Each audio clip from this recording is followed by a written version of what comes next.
According to police press releases and court documents, the name of the 13-year-old girl who was raped while asleep in her Charlestown home has not been publicly released due to privacy laws. April 14, 2003. Charlestown, Indiana. In the pre-dawn hours, a 13-year-old girl was brutally raped inside her home. Her stepfather, awakened by the attack, was shot in the head, collapsing to the floor semi-conscious. The girl escaped, naked and traumatized, sprinting to a neighbor's door, crying for help. For years, the crime haunted her, her family, and the small town of Charlestown. Detectives pursued suspects, but no arrests stuck. Then, almost 2 decades later, the case was reopened. With advances in forensic science, a DNA sample preserved from the original crime scene was re-examined using genetic genealogy and new profiling methods. To understand what happened that morning, you have to picture the small home on Highland Drive. A single-level frame house, slightly worn from years of southern Indiana humidity, sitting just a few blocks from the middle school. Inside lived a 13-year-old girl and her stepfather, a 50-year-old working man known locally as quiet but dependable. The girl was described later by classmates as shy but bright, a kid who loved softball and kept to herself. Her stepfather, though not her biological dad, was known in the neighborhood as protective, the kind of man who worked long hours and made sure the front porch light was always left on for her when she came home from school. But outside that home, someone else was awake. Someone who had been watching. Around 5:30 a.m., he entered the girl's bedroom. What happened next is documented in detail in the case files, details that for years detectives themselves struggled to forget. The man allegedly pulled the covers off the sleeping teenager and sexually assaulted her. The girl's testimony, though given years later, would describe the moment she woke up to find a masked man holding her down, whispering threats and brandishing gun inches from her face. At some point during the assault, she tried to fight back. She screamed, just once, and that's what woke her stepfather in the next room. The stepfather, half awake and confused, rushed toward the sound. When he reached the bedroom, the intruder had locked or was holding the door shut. The man shoved it with his shoulder. The second shove forced it open. But in that split second, the masked attacker raised his weapon and pulled the trigger. The gunshot echoed across the small house. The bullet struck the stepfather in the head, causing him to collapse immediately near the doorway. The man fell face first onto the carpet, blood pooling beneath him. Somehow he was still alive, barely. The girl, frozen in shock, believed he was dead. The intruder looked at him for a moment, then turned back toward her. She later said she thought that was the moment she would die too. Support this channel by subscribe to this channel for more real-life cold cases that have been solved. Every view, like, and comment keeps these victims' names alive and ensures their stories are not forgotten. Drop your city or country and time you are watching in the comments, and I will create a video on a cold case from your area. Because every community has stories that deserve to be told. The intruder heard a noise outside, or perhaps the sudden chaos made him bolt. He grabbed his pants, possibly jeans later found at the scene, and fled through the back of the house into the early morning darkness. When the sound of footsteps faded, the girl ran to her stepfather's side. She saw that he was still breathing, shallow and slow, and she did the only thing a terrified child could think to do. She ran out of the house barefoot, wearing only a torn undershirt, and sprinted across the damp grass to her neighbor's porch. The neighbor, an older woman named Carolyn, opened the door to find the girl shaking uncontrollably, bleeding slightly and screaming that someone had shot her dad. Carolyn immediately called 911, trying to calm her as dispatchers instructed her to stay inside and lock the doors. Meanwhile, police units from the Charlestown Police Department and deputies from the Clark County Sheriff's Office were dispatched to Highland Drive. The first officer arrived at 5:44 a.m. and found the girl with neighbors still in shock. Officers entered the home and discovered the stepfather lying motionless in the bedroom doorway, with blood covering part of his face and shirt. A quick check confirmed he was still breathing but unresponsive. Paramedics rushed him to Clark Memorial Hospital in Jeffersonville, and later he was airlifted to University Hospital in Louisville due to the severity of the gunshot wound. Investigators described the scene as chaotic but full of physical evidence. The girl's bedroom showed signs of struggle: overturned bedding, scattered clothing, and a broken lamp near the bed. On the floor, detectives recovered a pair of blue jeans and a dark glove, believed to have been dropped by the attacker as he fled. They immediately sealed off the house as a crime scene and began collecting samples. Among the first things they found, DNA. Traces of bodily fluids and fingerprints smudged on the window frame and door. In 2003, DNA testing was still a developing tool. The state crime lab could analyze samples, but not with the precision available today. Still, investigators preserved every piece of evidence, a decision that would later prove life-changing. Neighbors were interviewed that same morning. Most had been asleep and heard nothing until the sirens arrived. One resident across the street told police she remembered seeing a dark figure jogging away from the block around dawn, but thought it was just an early worker heading out. Another neighbor reported hearing a muffled pop sound around 5:40, a noise she assumed was a car backfiring. Those fragments of memory became the only outside clues police had to reconstruct the attacker's movements. By sunrise, word had spread across Charlestown. A 13-year-old had been attacked in her own bedroom. Her stepfather was clinging to life. For a town of fewer than 8,000 residents, this was unthinkable. Charlestown was not a place associated with violent crime. Local schools held emergency meetings that week. Parents started double-locking their doors. Porch lights stayed on through the night for months.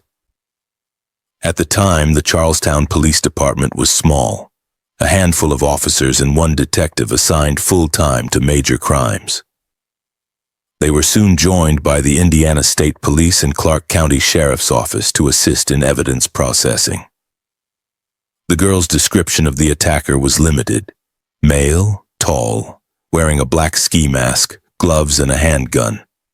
His voice was deep but muffled. There were no clear fingerprints, no car identified, and no eyewitness who saw him enter or leave the property.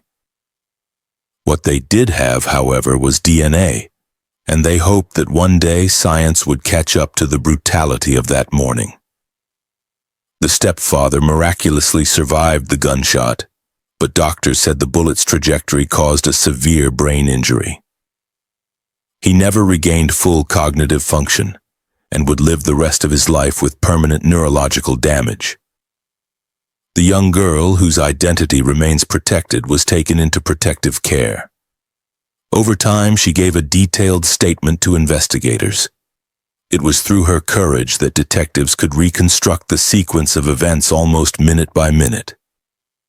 Later that same day, police held a press conference urging anyone with information about a man seen leaving Highland Drive between 5:30 and 6 a.m. to come forward. No one did. Days turned into weeks. The evidence was sent to the Indiana State Police Lab for processing, but no matches appeared in any database. In May 2003, the case was featured briefly in local papers. The News and Tribune ran a short column describing it as a brutal early morning home invasion still under investigation. But as the months passed, attention faded. Still behind the scenes, Charlestown detectives kept pushing. They compared DNA to local offenders. They checked nearby burglary suspects. But every lead hit a dead end. The unknown male DNA profile from the girl's body and clothing became the ghost of the investigation. A silent fingerprint belonging to a man who had vanished back into small-town obscurity.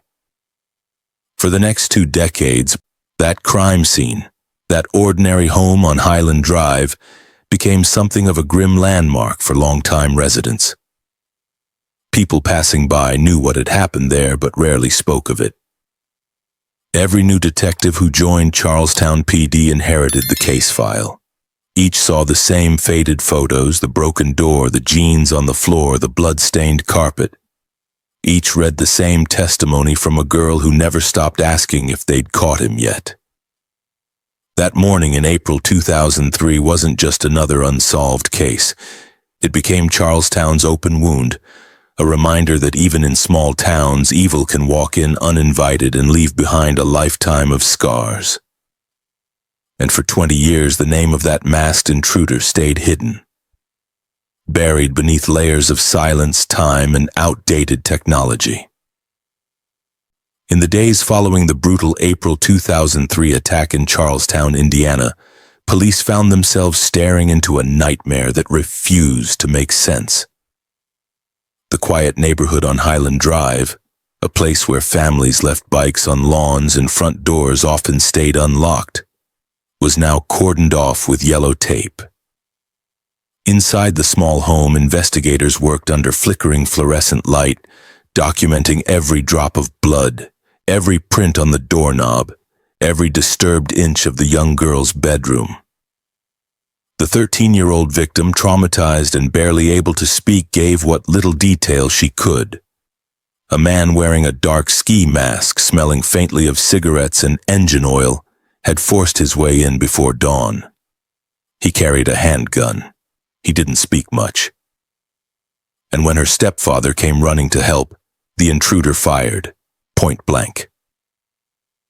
Detectives from the Charlestown Police Department and the Clark County Sheriff's Office launched a joint investigation within hours. This kind of violence, a home invasion, sexual assault, and shooting, was almost unheard of in Charlestown. The case was treated with urgency bordering on obsession. Officers canvassed every home in a 3-block radius. They checked for surveillance cameras, though in 2003 few houses had them. They interviewed neighbors who'd been up early for work, hoping someone had seen headlights or heard the gunshot. One resident recalled what sounded like a car door slamming just before dawn. Another mentioned seeing a man in dark clothing walking along Market Street days earlier. But the description was vague, possibly anyone. At the hospital, the stepfather drifted in and out of consciousness. His brain injury severe.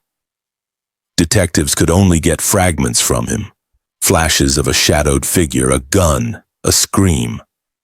The girl's statement, taken gently by a child forensic interviewer, became the backbone of the case. Evidence technicians recovered a pair of jeans, muddy and damp, discarded near a drainage ditch just a few blocks away. They found footprints, partial fingerprints, and most critically, DNA collected from the assault kit. In 2003, DNA analysis was improving but still slow and limited. Each test took weeks and results were far from the rapid automated cross-checks we have today. Within days, police zeroed in on a handful of local men, individuals who matched the rough physical description and had past brushes with the law. One was a former neighbor known for petty theft and trespassing. Another, a construction worker, had been seen wandering the area late at night. Both were brought in for questioning. One reportedly failed a preliminary polygraph, but without a confession or solid forensic evidence, police couldn't hold him. Each suspect was swabbed for DNA comparison. Weeks later, lab results came back. No match. Another man living several miles away in Jeffersonville was detained after a tip from an anonymous caller claimed he'd bragged about getting away with something bad in Charlestown. Detectives drove out, searched his property, even collected fibers from his car seats. But again, the DNA ruled him out. By midsummer 2003, frustration was mounting. The unknown male DNA profile, carefully extracted from the assault kit, was uploaded to CODIS, the Combined DNA Index System, a national database designed to link unsolved crimes to known offenders. It was cutting edge at the time, a lifeline for cold cases across the country. But when the search finished running, the result came back empty. No match. The intruder wasn't in CODIS, meaning he'd never been convicted of a felony requiring DNA submission. To investigators, that was both good and bad. Good because it narrowed the possibilities. The perpetrator likely wasn't a known repeat offender. Bad because it left them with no database trail to follow. By late 2003, detectives had interviewed more than 30 individuals, collected dozens of DNA samples, and executed multiple search warrants. They even reached out to the Indiana State Police Forensic Division, hoping that the intruder's method, breaking in through a back door, attacking before dawn, might resemble other unsolved cases, but nothing lined up. The attacker's movements were surgical. No forced entry marks beyond a pried latch, no identifiable vehicle seen leaving. It was as though he'd vanished into the early morning fog that covered Clark County that day. A few leads did surface. A local mechanic claimed a man once tried to sell him a pistol that looked fresh from something bad. The gun was later recovered, but ballistic testing didn't match the round fired into the stepfather's skull. Another report from a convenience store clerk mentioned a man in a ski mask entering the store weeks before, just looking around. Police pulled security footage, blurry and inconclusive. Despite the lack of progress on Momon, officers kept circling back to one haunting truth. Whoever did this had left behind his genetic fingerprint. The science just needed to catch up. While investigators worked, the family's life unraveled. The young girl, barely a teenager, was moved from hospital interviews to counseling sessions, her story told and retold to strangers in suits and uniforms. Her stepfather, though alive, suffered permanent brain damage. His memory fractured, speech slurred, his independence gone. The mother, trying to hold the family together, began receiving whispered phone calls late at night. Prank calls, maybe, with someone breathing on the other end. Police traced them but could never confirm a link to the case. It was enough to terrify her. By late 2004, she made the decision to move her daughter away from Charlestown. The pain was too much, the house too full of ghosts. But even from another state, she called detectives every few months, asking the same question that haunted them all. Have you found him yet? Each time the answer was the same. Not yet.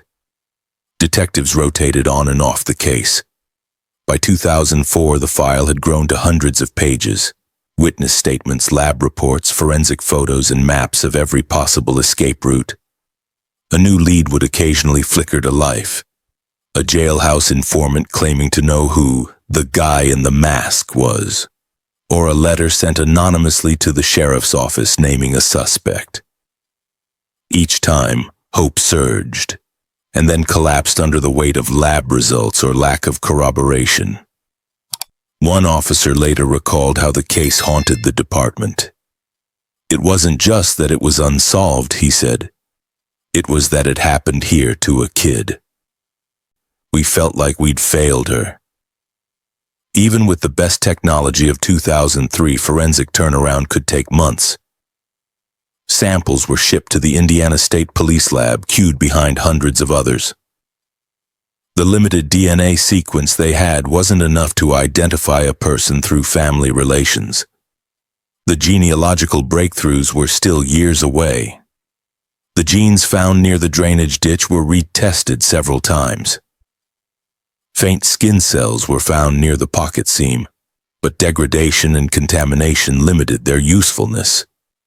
The genes were stored in a temperature-controlled locker, preserved for future analysis in case testing methods improved, a decision that would prove crucial nearly 2 decades later. By 2005, the investigation had stalled completely. The lead detective was reassigned, and the case transitioned into what law enforcement quietly calls inactive status. It wasn't closed, but there were no active leads to pursue. The CODIS profile sat dormant, waiting for a match that might never come. For the victim's family, life moved forward in fragments.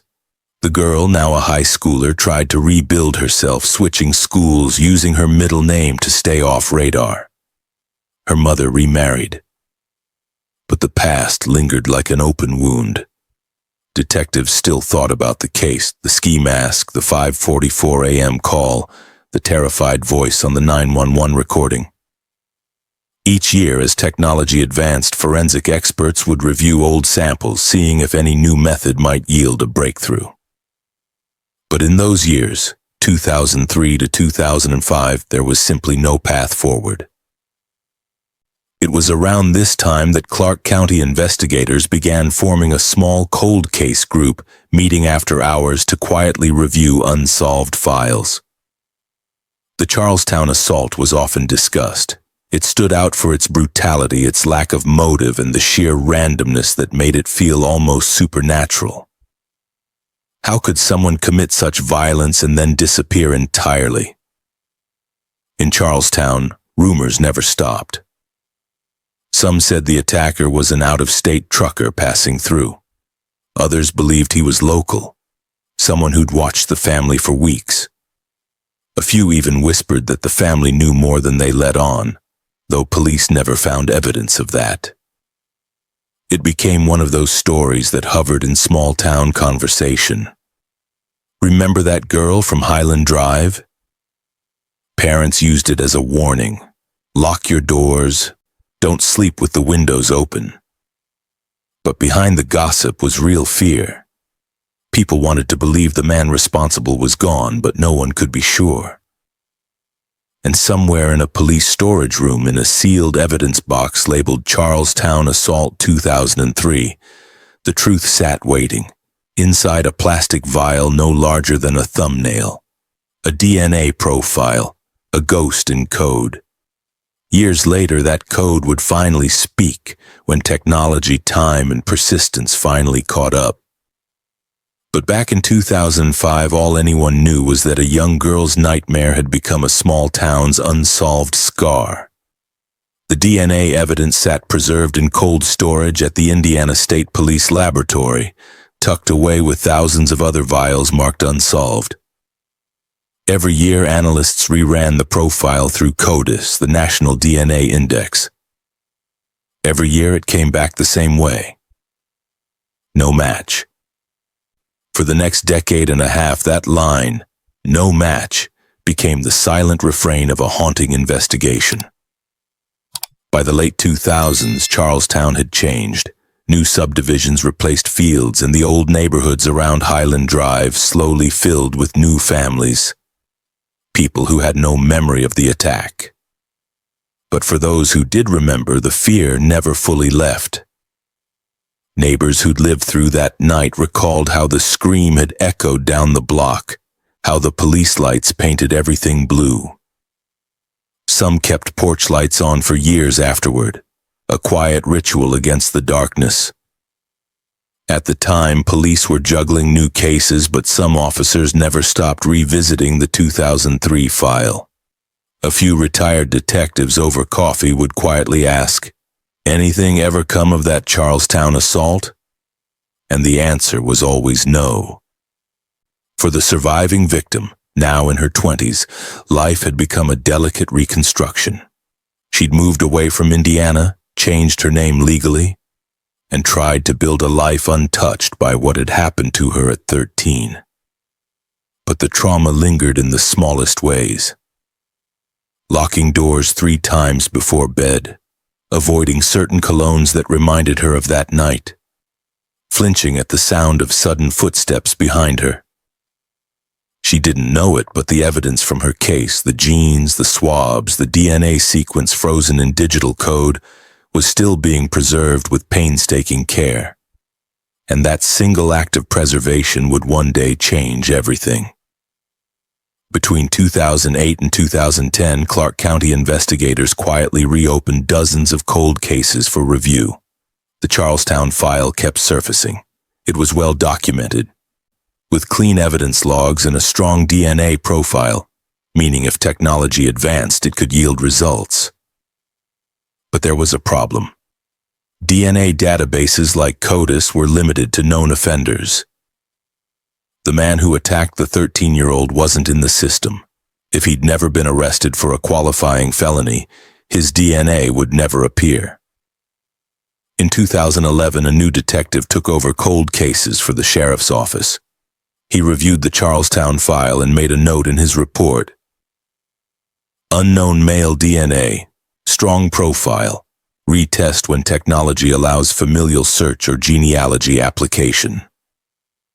That single line became the bridge between past and future.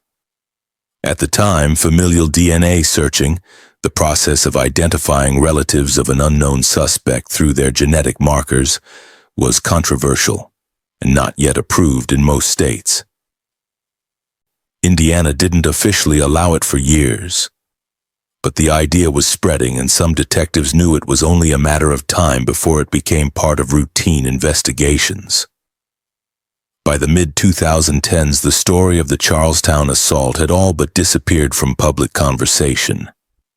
New crimes, new headlines, new fears had replaced it. But for the family who lived through it, every anniversary was a reminder. In 2013, 10 years after the attack, the surviving victim, then a college graduate, wrote a letter to the Clark County Sheriff's Office. She thanked them for not giving up.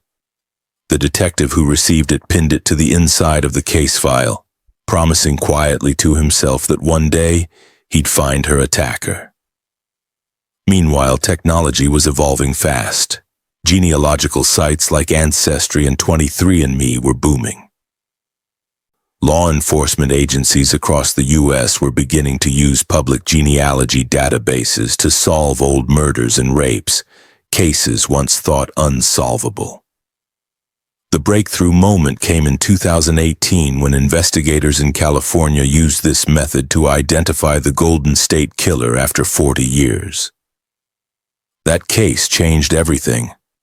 Across the country, small departments suddenly realized those old boxes of evidence in the back rooms, the ones collecting dust, might hold the answers they'd been searching for.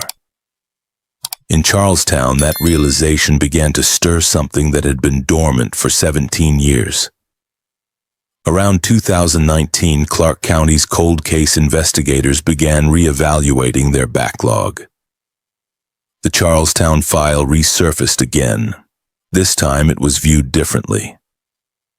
The DNA profile, long preserved in CODIS, was strong enough for more advanced testing. Detectives reached out to a new forensic genealogy lab that had partnered with the Indiana State Police. They discussed submitting the 2003 DNA sample for genetic genealogy, a process that could build family trees from DNA matches in open-source databases. But before they could move forward, they needed permission. Genetic genealogy wasn't a light decision. It required oversight, funding, and in many cases, legal clearance. The victim, now in her late 20s, was contacted. When detectives explained what they wanted to do, she reportedly said only 2 words: "Do it." She didn't ask for details. She didn't want to relive it. She just wanted an answer. Even with new science, progress was slow.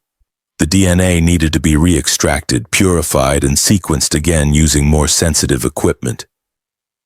Samples that old often degrade, and every lab transfer risks contamination.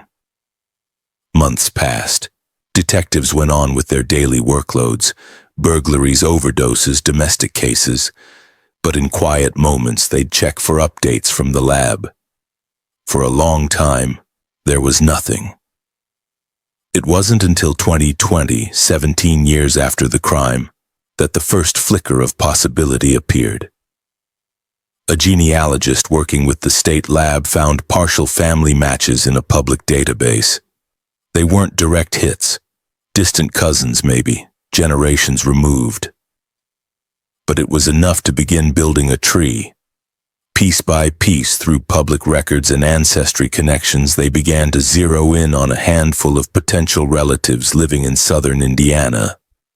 Among those branches, one surname started to stand out: Hollowell. Detectives quietly began background research. They didn't move fast. After almost 2 decades, there was no need to rush. But what they found was intriguing. One of the family members connected to that DNA cluster lived in Charlestown back in 2003. His name: David Edward Hollowell. At the time of the crime, Hollowell would have been in his late 30s. He had worked various jobs: labor, small repairs, even short stints at local garages. He wasn't known to police for violent crime, which explained why his DNA had never shown up in CODIS. Still, there were subtle red flags. Neighbors recalled he could be moody, private, and sometimes wandered out late at night. Nothing that would raise suspicion in 2003, but in hindsight, details that fit the profile of someone who could slip unnoticed into a quiet home before dawn. In 2020, detectives began covertly monitoring Hollowell's movements. They needed a direct DNA sample, something discarded like a coffee cup or cigarette butt. But before they could act, the pandemic hit, and the entire operation was delayed. The case once again went silent. Through 2021 and 2022, advances in forensic software made partial matches even more useful. Investigators could now link distant relatives through patterns invisible in earlier analyses. Charlestown detectives resubmitted their genealogical data for re-evaluation. By late 2022, they received confirmation.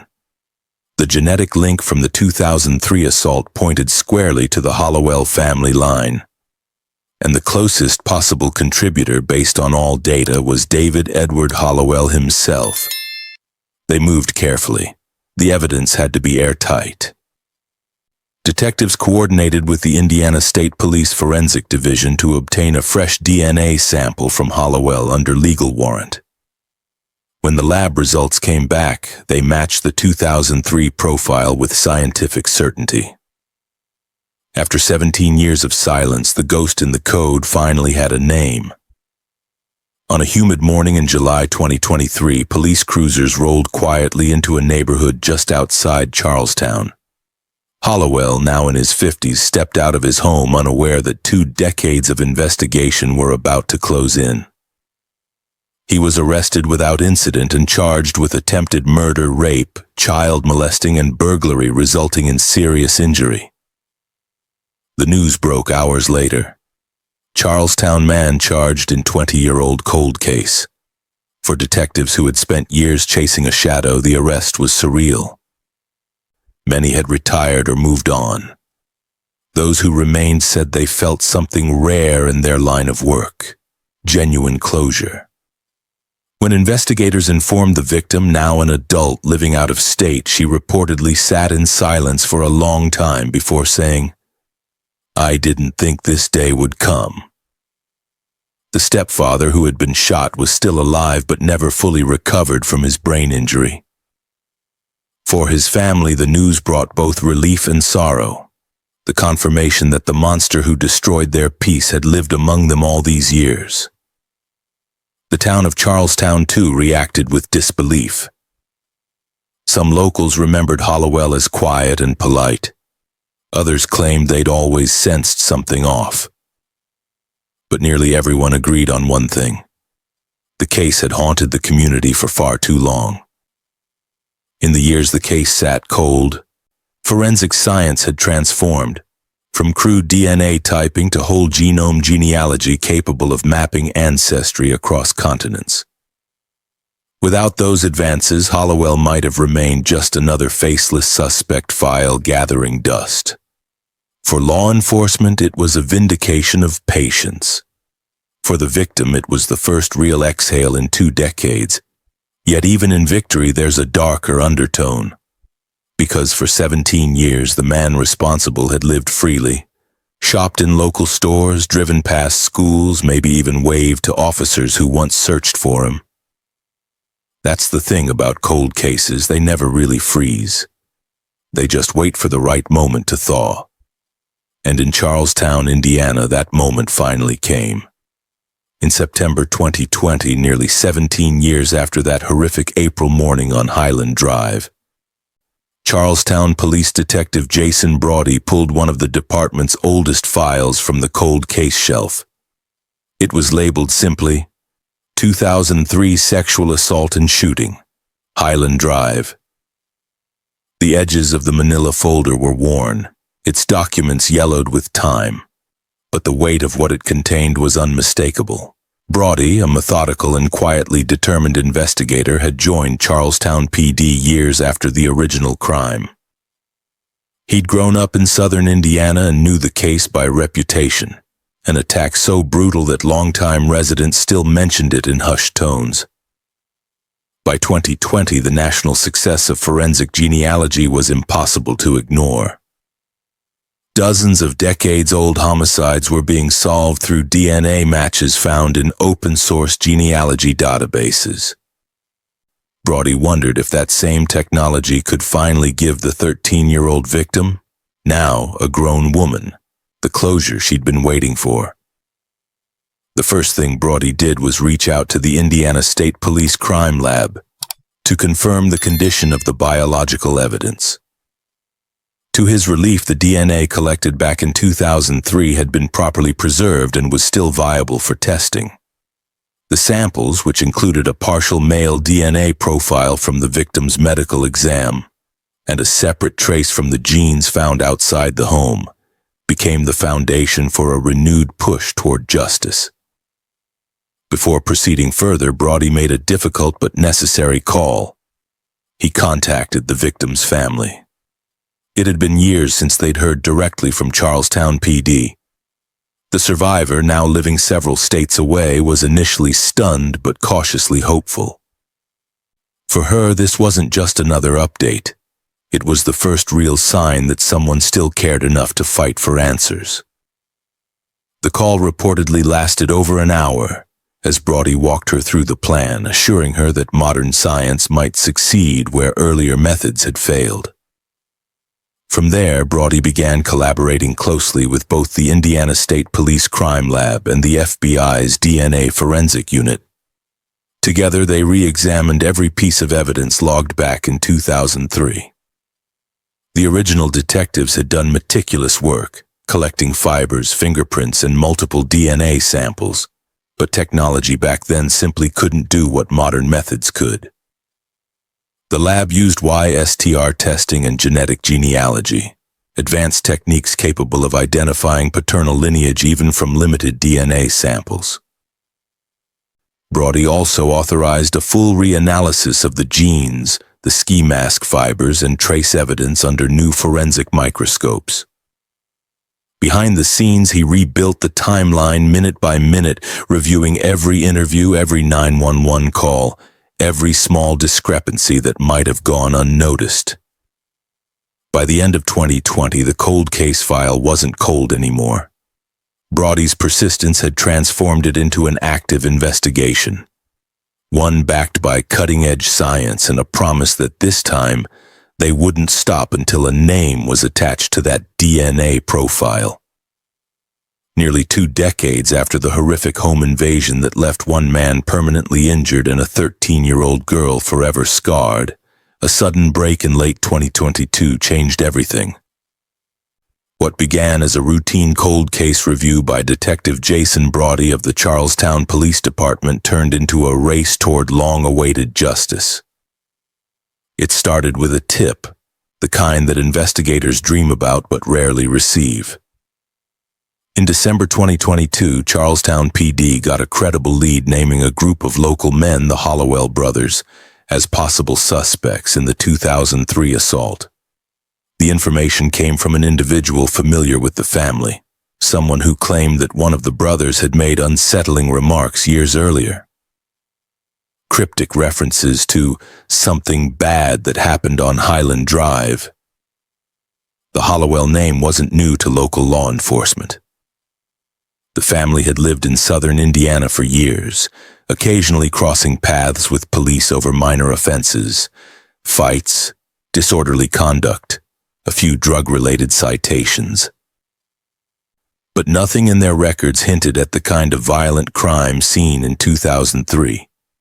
Still, Brody followed the lead. He knew that tips like these, even if vague, sometimes pointed to something real. Working closely with the Indiana State Police Crime Lab and the FBI's Forensic Genealogy Unit, Brody obtained voluntary DNA samples from the Hollowell brothers, 3 men in total. The testing process began in early 2023, and while the initial results ruled out 2 of them quickly, the data revealed something far more intriguing. The crime scene DNA didn't match either of the tested men, but it was consistent with being from a full sibling of one of them. That revelation tightened the net instantly. There was only one brother left untested, David Edward Hollowell, who had relocated several times since 2003 but still lived within driving distance of Charlestown. Brody knew that obtaining David's DNA directly wouldn't be easy. Hollowell had no recent arrests and was known to keep to himself. Police sought a search warrant citing the strong familial link revealed through testing. The warrant was approved, allowing detectives to collect what's known as discarded DNA, genetic material gathered from items a person touches or throws away in public. Surveillance was quietly initiated. In February 2023, investigators followed Hollowell to his workplace, a local manufacturing facility. Using gloves and sealed evidence bags, technicians collected a series of touch DNA samples from objects Hollowell had handled: a door handle, a coffee cup, and a discarded cigarette butt. When those samples arrived at the Indiana State Police Crime Lab, analysts compared them to the DNA preserved from the 2003 rape kit and the genes found near the scene. Days later, the confirmation came through. A definitive match. The DNA collected from the workplace samples was consistent with the male DNA profile from the 2003 crime scene, with a match probability so precise that it left no room for doubt.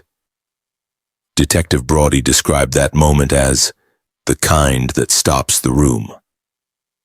Nearly 20 years of silence had finally given way to science. A name that had never once appeared in the original 2003 reports was now tied by irrefutable evidence to one of the most disturbing crimes in Charlestown's history. David Edward Hollowell. By mid-2023, the department began quietly preparing for an arrest, working with the Clark County Prosecutor's Office to ensure every piece of evidence was admissible. For the survivor, who had waited since her teenage years for justice, this breakthrough meant that someone, finally, was being held accountable. On the morning of July 20th, 2023, Charlestown police, alongside deputies from the Clark County Sheriff's Office, arrived at a quiet residential address just outside downtown Charlestown. Their target was 52-year-old David Edward Hollowell, a man who, for 2 decades, had lived unnoticed within the very same community, forever scarred by his alleged crime. The arrest was executed without incident. Detectives had been conducting surveillance for weeks, carefully tracking Hollowell's movements while finalizing lab confirmations and coordinating with the Clark County Prosecutor's Office. When the official DNA report came back from the Indiana State Police Crime Lab, confirming that Hollowell's genetic profile was a match to the DNA preserved from the 2003 rape kit, police knew they finally had their man. Hollowell appeared stunned when officers surrounded his vehicle outside his home. Neighbors later recalled the surreal moment: police cruisers quietly rolling in, officers moving with restrained urgency, and Hollowell led away in handcuffs as cameras from local outlets began to arrive. To most, he was just Dave, a quiet man who worked hard shifts and kept to himself. To detectives, he was now the suspect in one of Charlestown's darkest unsolved crimes. That same day, the Clark County Prosecutor's Office formally charged Hollowell with 4 felonies: rape, child molesting, attempted murder, burglary resulting in bodily injury. He was booked into the Clark County Jail on a $250,000 cash-only bond, signaling the severity of the charges and the risk prosecutors believed he posed. The case was officially filed in Clark County Circuit Court, and the cold case that had haunted a small Indiana town for 20 years was finally headed to trial. Behind the scenes, law enforcement described the arrest as deeply personal. For Detective Jason Brody, the man who had revived the investigation 3 years earlier, it marked the culmination of years of persistence, science, and faith in a system that too often forgets its victims. But while Hollowell's arrest brought relief to many, it also stirred new emotions: anger, disbelief, and grief, especially among residents who remembered the 2003 attack vividly. The survivor, now in her 30s, was notified immediately after the arrest. According to court filings, she expressed both gratitude and exhaustion, saying she had spent half a lifetime waiting for this day. Still, as the case moved into court, the legal battle that followed would prove that closure, even after 20 years, rarely comes easily. When David Hollowell entered the courtroom for the first time, reporters described the atmosphere as tense and eerily silent. He appeared calm, almost detached, as prosecutors read out the charges. He entered a plea of not guilty to all counts, setting the stage for one of the most closely watched trials in southern Indiana's recent history. The defense wasted no time attacking the foundation of the prosecution's case. They argued that police had relied on a process of elimination, rather than direct evidence linking Hollowell to the scene. His attorney claimed that the DNA samples collected from his workplace, including a door handle and cigarette butt, were obtained without proper consent, calling them illegally gathered and potentially contaminated. Defense filings alleged that the surveillance leading up to the DNA collection was intrusive and that officers lacked probable cause to gather biological evidence in that manner. They requested the court suppress the DNA results, effectively removing the most damning piece of evidence against their client. The prosecution, however, maintained that every step taken was lawful. They emphasized that the workplace DNA was collected from discarded or publicly accessible items, which did not require a warrant under Indiana law. Prosecutors presented lab reports showing multiple retests of the DNA evidence from 2003 through 2023, each one producing the same genetic match to Hollowell. The Indiana State Police Crime Lab and FBI analysts both confirmed the findings independently. According to their testimony, the probability of the DNA belonging to anyone other than Hollowell was less than 1 in a trillion. After reviewing both sides, the judge denied all motions to suppress the DNA evidence, ruling that police acted within legal boundaries. The court's decision was a major blow to the defense and effectively solidified DNA as the cornerstone of the prosecution's case. As the trial date was set, prosecutors prepared to present not only the scientific evidence but also powerful testimony from the survivor, now an adult, ready to face the man who had changed her life forever. The long-delayed confrontation between victim and accused was finally coming to light. After more than 2 decades of waiting, the case that began in a small Charlestown neighborhood in 2003 finally reached a courtroom. From October 7 to October 17, 2024, the state of Indiana versus David Edward Hollowell unfolded before a packed gallery inside the Clark County Circuit Court, where local residents, reporters, and former investigators filled every seat. For many in Charlestown, it felt like history catching up. The survivor, now 34, sat quietly in the courtroom for portions of the trial, her presence a living reminder of the night that had haunted the town since she was a child. Led by the Clark County Prosecutor's Office, the prosecution opened by laying out a narrative that was both scientific and deeply human.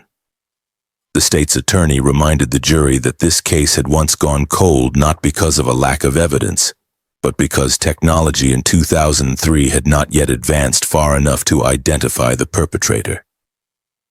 The cornerstone of the case was DNA evidence, the genetic fingerprint that, according to experts, directly linked Hollowell to the rape and assault. Forensic experts from the Indiana State Police Crime Lab and the FBI's Forensic Genealogy Division testified that Hollowell's DNA, obtained from discarded items at his workplace, produced a full genetic match with the male DNA found in the 2003 rape kit and on the genes left outside the victim's home.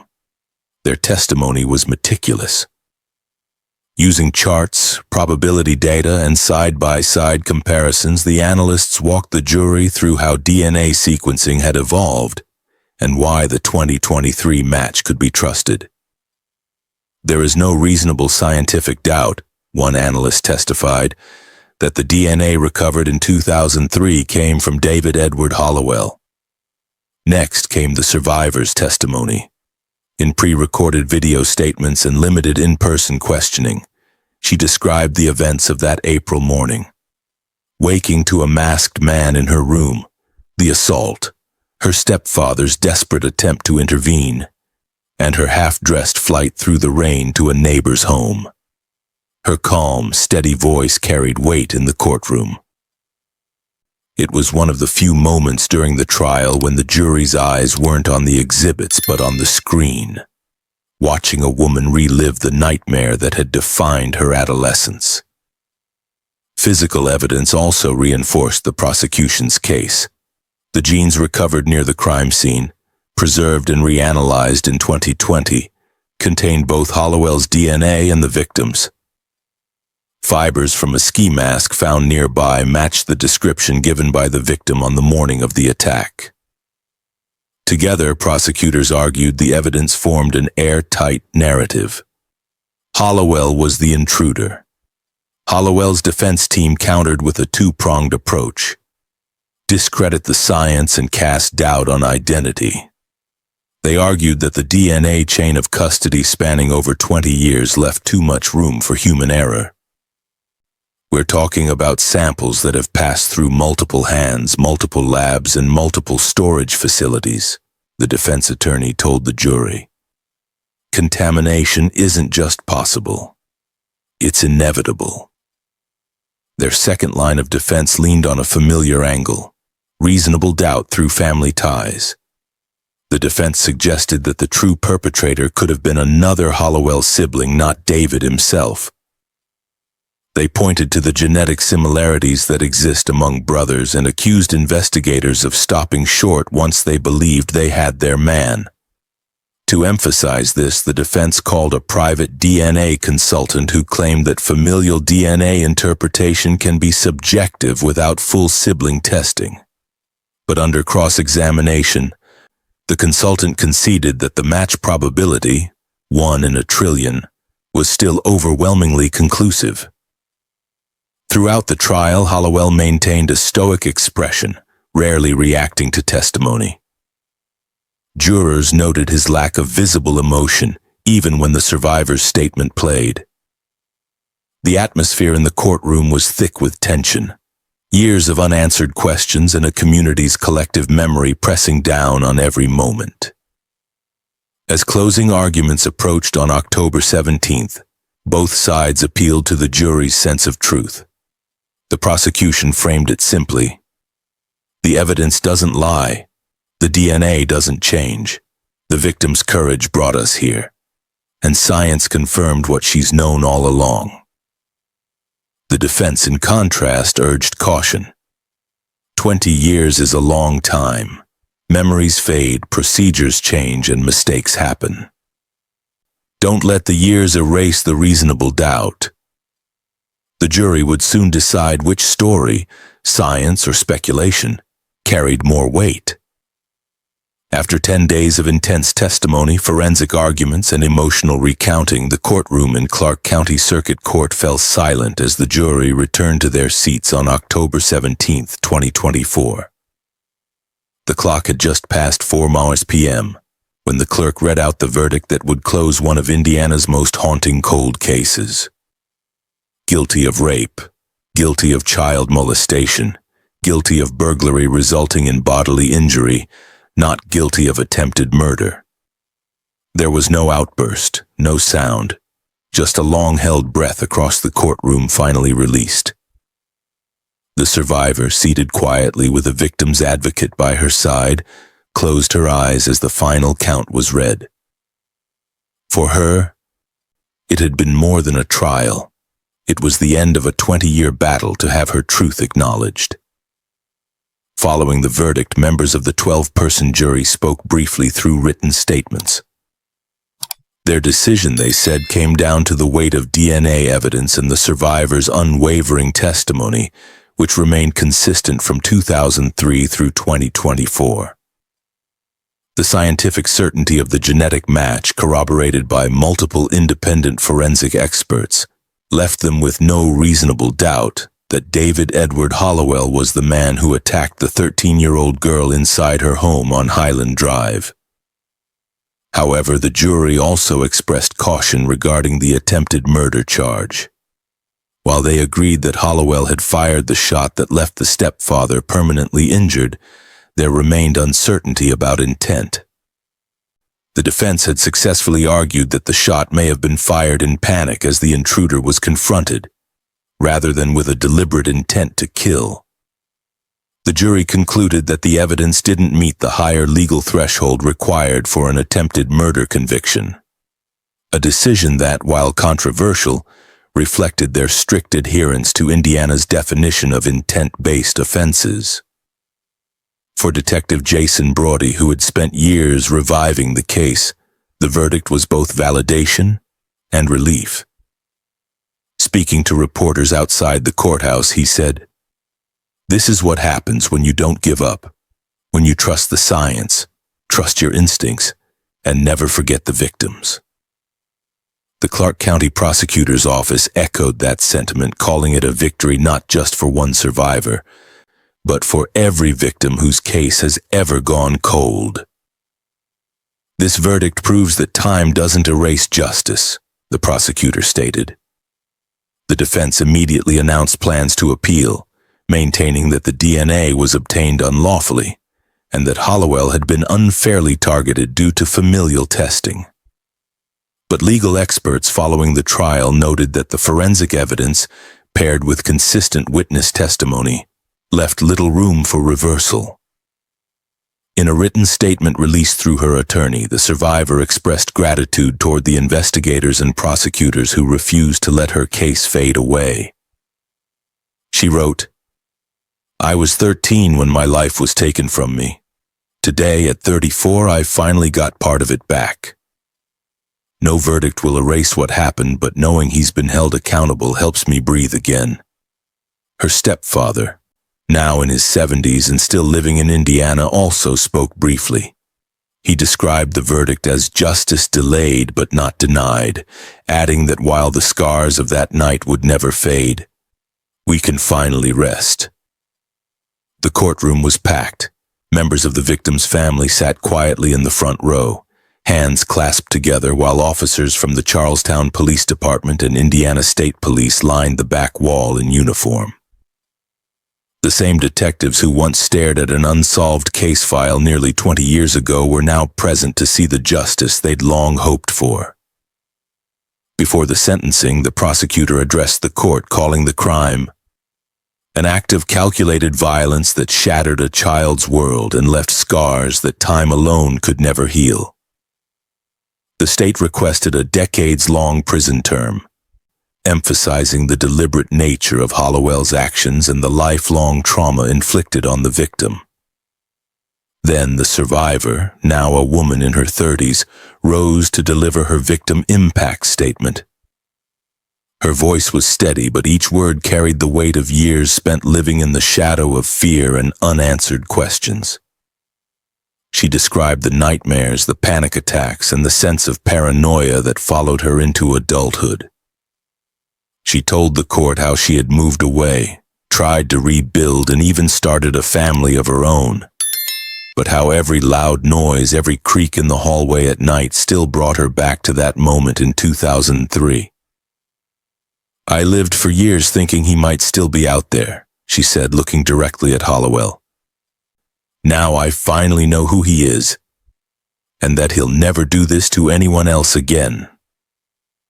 Hollowell himself showed little emotion throughout the proceedings. Dressed in a standard orange jumpsuit, he stood with his hands clasped in front of him as his attorney made one final plea for leniency, citing his age, his lack of prior violent felonies, and the potential for rehabilitation. The defense argued that Hollowell's life sentence would serve no constructive purpose, but the court was unmoved.